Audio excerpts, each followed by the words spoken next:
neza tuzagororerwa.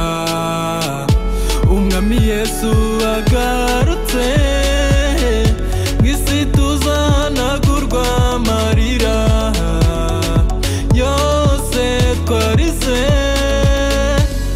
Ubwo uwo mwami azaba agarutse, ubupfubyi ntibuzongera ukundi, ubupfakazi ntibuzongera ukundi, uburwayi ntibuzongera ukundi.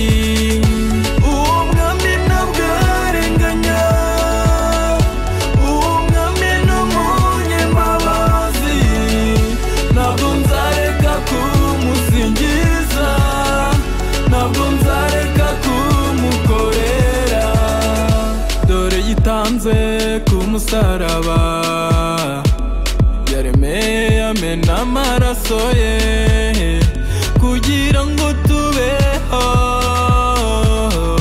Yatubiriye urutare rukomeye, ubwo uwo mwami azaba agarutse, ubupfubyi ntibuzongera ukundi, ubupfakazi ntibuzongera ukundi, uburwayi ntibuzongera ukundi.